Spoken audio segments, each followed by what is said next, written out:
안녕하십니까. 황태순 TV의 황태순입니다. 오늘 2020년 8월 29일 토요일입니다. 8월 29일 국칠이라고 하죠. 1910년 일본이 우리나라를 갖다가 강제 합병한 바로 그날, 바로 국칠입니다. 110년 전에 우리나라는 대한제국은 이 지구상에서 사라지고 일제에 강점되었죠. 그리고 오늘 마침 보니까 민주당이 전당대회를 열어서 새로운 지도부를 선출하게 됩니다. 그런데 문제는 아무래도 이제 코로나19 때문에 보면 굉장히 축소해서 보면 이제 온택트라고도 온택트 이제 전당대회를 여는데 보니까 기가 막힌 일이 벌어졌어요. 통상 보면은 저 뭐 정부 기관이나 정당이나 모두 이제 국민 의례 순서가 있지 않겠습니까? 제일 먼저 하는 것이 이제 국기에 대한 경례, 그다음에 애국가 제창, 그다음에 뭐 순국 선열, 또 민주당 계열 쪽에서는 뭐 민주열사에 대한 묵념, 뭐 이렇게 뭐 진행됩니다만은 오늘 민주당 전당대회에서는 코로나19를 핑계로 애국가를 생략했습니다. 그 모습을 보면서 가슴이 철렁하더군요. 아, 드디어 이 사람들이 드디어 자신들이 짜놓은 스케줄대로 하나하나 해나가는구나.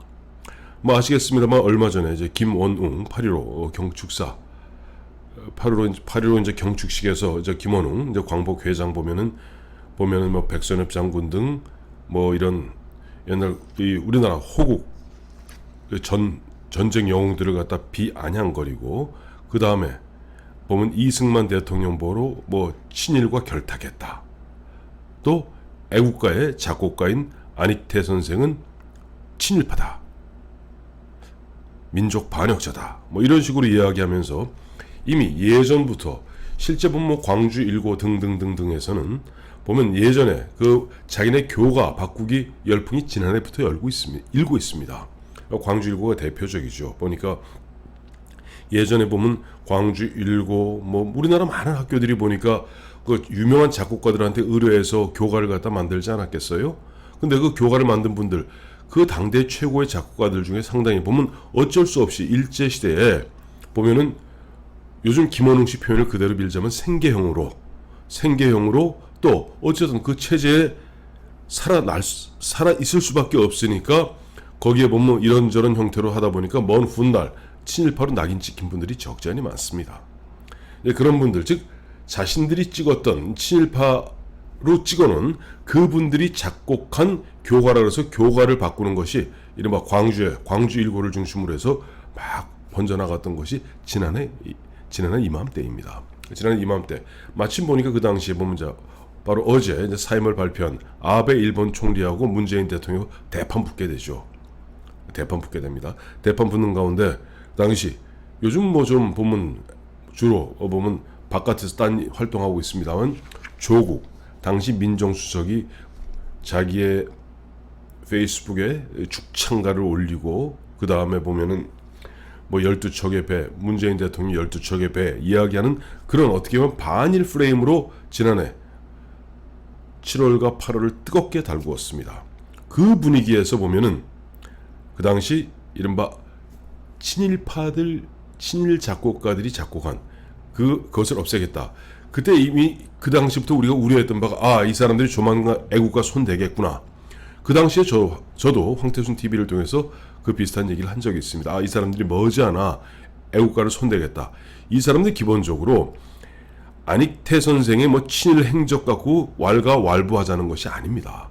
기본적으로 대한민국의 정체성, 대한민국의 정통성 이런 부분에 대해서 대한민국은 태어나지 말았어야 될 어떤 국가, 태어나지 말았어야 될 집단으로 치부하고자 하는 것이 일반 진보 좌파들의 머릿속을 지배하고 있는 것이죠. 그래서 그런 흐름 속에서 과연 1년 만에 오늘 민주당 전당대회 보니까 국민 의례에서 국기에 대한 경례 다음에 당연히 있어야 될 애국가를 생략했습니다. 오늘 보니까 문재인 대통령은 보니까 이제 축사를 통해서 보면 물론 뭐 유튜브 동영상으로 미리 녹화한 것을 갖다가 온택트라고 그러니까 이제 온라인에 뭐 콘택트의 텍트인데 거기서 뭐 한 6분 가까운 어떻게 축사를 했는데 그 핵심 내용은 세 가지입니다. 이것을 보니까 이 사람들의 지금 생각이 어떠한가? 이 사람들이 앞으로 문재인 대통령이 최소한 내후년 5월 9일까지 국가를 어떻게 운영하겠다. 그리고 민주당에게 무엇을 요구하는가 하는 것을 한눈에 알 수 있게 됩니다. 문재인 대통령의 그 축사 중에 눈에 띄는 혁명은 뭐냐니까 자신들은 촛불혁명을 통해서 일구어놓은 나라다운 나라라는 그런 역사적 사명을 완성해야 될 의무가 있다는 거죠. 문재인 대통령이 여전히 보니까 2016년 그 당시 광화문을 뒤엎었던 그 촛불, 어떻게 보면 촛불 그 집회를 갖다가 촛불혁명으로 치부하고 싶은 겁니다. 그래서 드디어는 1948년에 건국된 대한민국이 2016년 이르러서 자신들이 말하는 촛불혁명으로 나라다운 나라를 만들겠다는 국민적 염원을 갖다가 표출해냈고 이것은 이제 완성해야 될 앞으로 임무가 있다. 그러면서 아주 버젓이 문재인 정부는 촛불 정부다라고 얘기하고 있습니다.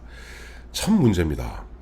왜냐하니까 지금 이 촛불이라는 게 진보 좌파들 입장에서 보았을 때는 자신들의 가슴 두근거리는 그와 같은 아름다운 추억일런지 모르겠습니다만 또 다른 측면에서 보았을 때는 이거는 어떻게 보면 거짓 선전선동으로 어떻게 보면은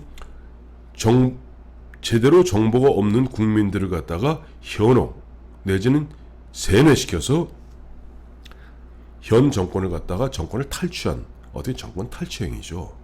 그런데 문재인 정부는 촛불 정부다. 그리고 촛불 정신을 기억하고 역사적 사명을 잊지 말자라 하면서 민주당 당원들에게 이야기하고 있습니다. 자, 문재인 대통령의 축사, 그 다음에 오늘 이해찬 씨가 이제 오늘로서 잠시 후 한 1시간쯤 지나면은 이해찬 씨 전 대표로 이제 물러나게 됩니다만 이해찬 대표는 20년 집권론을 또 여전히 펴고 있어요. 이 양반이 보니까 2018년 당 대표로 선출되었을 때부터 20년 집권론, 50년 집권론 얘기했습니다만 20년 집권론의 논지는 그겁니다. 지금 문재인 정부, 자신들이 이야기하는 촛불 정부, 문재인 정부, 촛불 혁명, 그것의 어떤 그러한 것들이 우리 사회 곳곳에 뿌리 내리기 위해서는 20년 정도의 시간이 필요한 것이 아닌가. 그러니까 우리가 반드시 정권을 재창출해야 된다는 그런 화두를 던졌고 오늘 이낙연 씨나 또 김부겸 씨, 박주민 씨 대표로 나온 분들을 비롯해서 최고위원 후보로 나온 그 모든 후보들이 이른바 정권 재창출을 목청 높여 외치고 있습니다. 그런데 과연 우리 국민들의 생각은 어떨까요? 지금 오늘도 보니까 문재인 대통령 자신들이 우리나라 대대적으로 방역에 성공했다고 그야말로 현실과 동떨어진 이야기를 하고 있습니다. 저희가 보면 황태순 TV를 통해서 몇 차례 말씀드린 바 있습니다만 우리보다 방역 잘한 날 훨씬 많습니다. 베트남 같은 경우는 1억 인구지만은 지금 확진자 1000명 될까 말까입니다. 태국 우리하고 인구 비슷합니다만 확진자 500명 될까 말까고 사망자는 10명, 10단입니다. 그다음에 우리의 한 나라, 우리 인구는 우리 한 절반 정도 수준인 타이완 같은 경우는 확진자도 뭐 두 자릿수, 세 자릿수 언저리에 있고 사망자는 한 자릿수입니다. 왜 그럴까요? 그건 철저하게 통제하고 철저하게 권위주의적으로 뒤틀었기 때문이지. 뭐 예를 들어 타이완이, 그다음에 베트남이 우리보다 훨씬 더 보면 무슨 의료 기술이나 방역 그 수준이 뛰어나서 그런 거 아닙니다.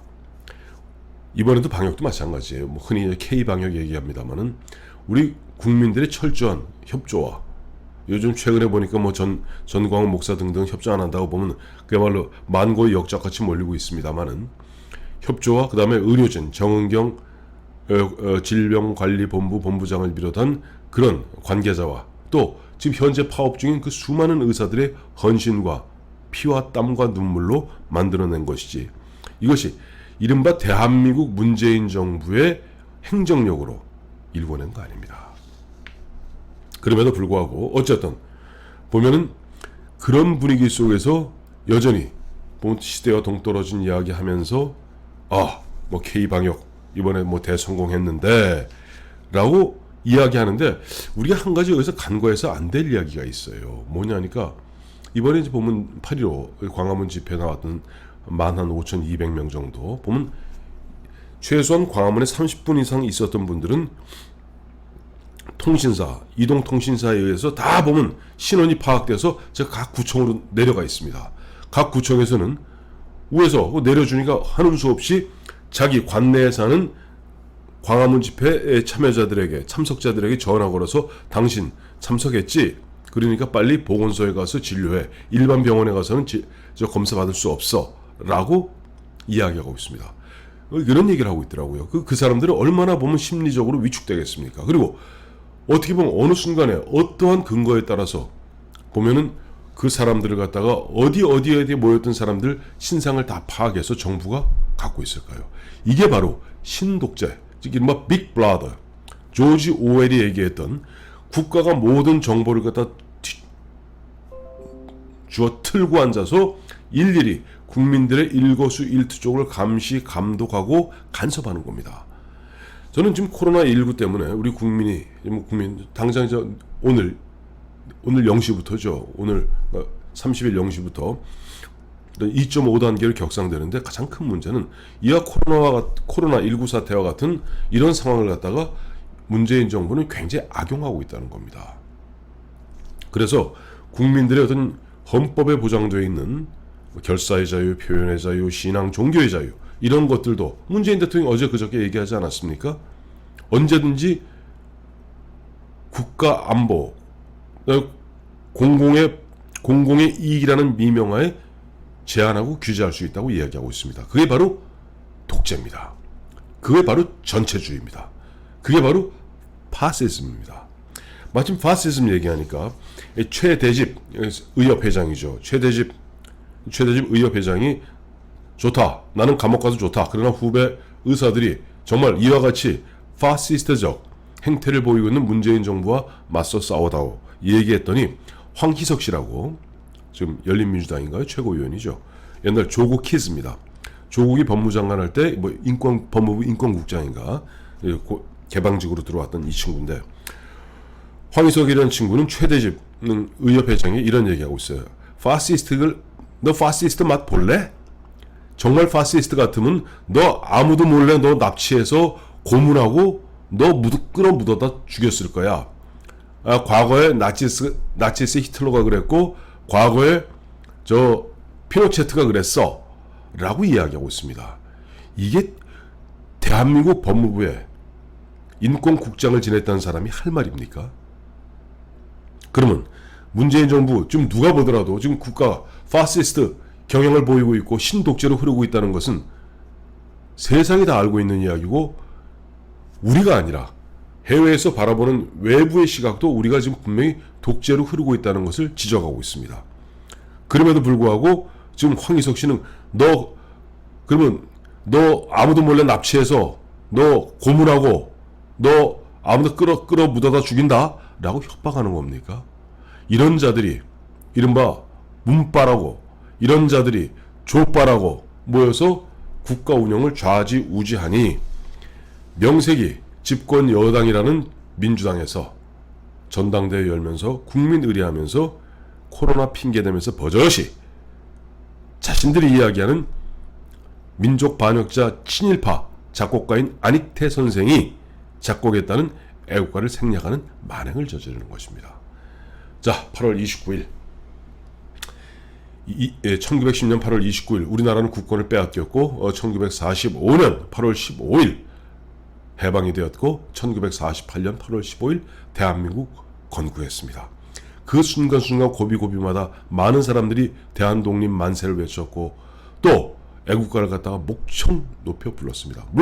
물론 그 당시에 애국가는 처음에 45년 전 애국가는 안익태 선생이 작곡하고 좀 곡 좀 다릅니다. 그건 저기 찬송가 곡절 단 겁니다만은 이미 우리가 해방 이후에 또 대한민국 건국 이후에 70년 넘게 안익태 선생이 작곡한 그 애국가를 갖다가 지금껏 모든 국민들이 불러왔다면 이것은 그 작곡가가 물론 친일 행적에 대한 것도 논란의 소진이 있습니다만은 이것은 이미 온 국민의 것입니다. 안익태 선생의 무슨 기득권이 있는 그 애국가가 아닙니다. 1948년 또 1950년 우리가 서울을 갖다가 빼앗기고 다시 구입할 수복을 한 다음에 많은 사람들이 불렀던 애국가, 그 애국가, 그리고 그 곳곳에 심지어는 좌파님들이 좋아하시는 1980년 5.18 그 광주 현장에서 당신들이 말하는 시민군들 바로 애국가 불렀습니다. 애국가는 우리 국민 모두의 것인 것이지 김원웅 씨 이야기대로 뭐 작곡가가 논란의 소지가 있으니까 스킵 할 수 있는 것이 아닙니다. 건너뛸 수 있는 것이 아닙니다. 당신들 머릿속에는 대한민국 안익태 선생의 애국가가 아니라 아마 월북한 그 작곡가가 작곡한 애국가 아침은 빛나라, 그것도 어차피 북한 국가대 애국가거든요. 아침은 빛나라 이강산 은금의 자원도 가득한 그걸 애국가로 생각하는 것 아닌지 한번 되묻고 싶습니다.